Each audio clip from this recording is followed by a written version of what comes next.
Hello বন্ধুরা, চলে এসেছি নতুন একটা রান্নার রেসিপি নিয়ে। আর আমার মায়ের হেসেলে তোমাদেরকে অনেক স্বাগত জানাই। তো আজকে খুব কম উপকরণ নিয়ে এসেছি ফুলকপি এবং বাঁধাকপির পকোড়া। আর সেটা করতে লাগছে ফুলকপি প্রথমেই কুচি কুচি করে কেটে নিয়েছি। আর এদিকে দেখো বাঁধাকপিটাও খুব মিহি করে আমি কুচি করে নিয়েছি। তারপর এখানে দিয়েছি টমেটো কুচি, আর এটা হচ্ছে কাঠবাদামের গুঁড়ো, যেটাকে আমি একদম গুঁড়ো করিনি। আর রেখেছি আর আদা ও কাঁচা লঙ্কা কুচি রেখেছি।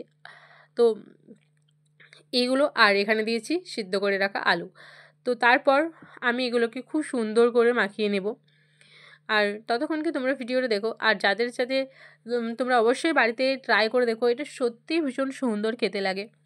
তো তারপর আমি দেখালাম, এটা হচ্ছে লবণ দিয়েছি, জিরে গুঁড়ো, অল্প পরিমাণ চিনি এবং গোটা জিরে। এটা তোমরা অপশনাল, এটা তোমরা নাও দিতে পারো।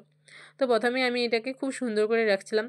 তো যেটাকে আমি সাজিয়ে রাখার জন্য এরকম করছিলাম। আসলেও আমি এরকম করে বানাইনি, একদম পকোড়ার মতন করেই বানিয়েছিলাম জিনিসটা। আর পকোড়ার মতো করে জিনিসটা বানালে সত্যি ভীষণ সুন্দর লাগে।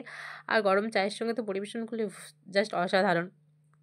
তারপর আমি সুন্দর করে মেখে নিয়ে এখানে সামান্য পরিমাণ বেসন অ্যাড করেছি, মানে আমি বেসন দিয়ে পকোড়াটা করেছি, তোমরা চাইলে চালের গুঁড়ি দিয়েও করতে পারো। তো তারপর আমি এই যে দেখো চেকতে আরম্ভ করে দিয়েছি। তো এটা খেতে জাস্ট সত্যি ভীষণ সুন্দর হয়েছিল। আমি তো অবশ্যই বলবো তোমরা বাড়িতে ট্রাই করো। এবং এটা গরম চায়ের সাথে খেতে সত্যি ভীষণ সুন্দর লাগে। আমার ভাই এখানে বলছিল খুব সুন্দর হয়েছে। তো তারপর আমি নিজে ট্রাই করলাম গরম চায়ের সাথে পকোড়া। তোমরা সসের সাথেও ট্রাই করতে পারো। আমি তো বলবো চায়ের সাথে খেতে একটু বেশি হয়তো ভালো লাগছিলো, সসের সঙ্গে হয়তো অতটা ভালো লাগতো না। আর যেহেতু আমি চা লাভার, আমার তো সসের সাথে ছাড়া চায়ের সঙ্গে বেশি ভালো লাগবে। থ্যাংক ইউ গাইজ পুরো ভিডিওটা দেখার জন্য।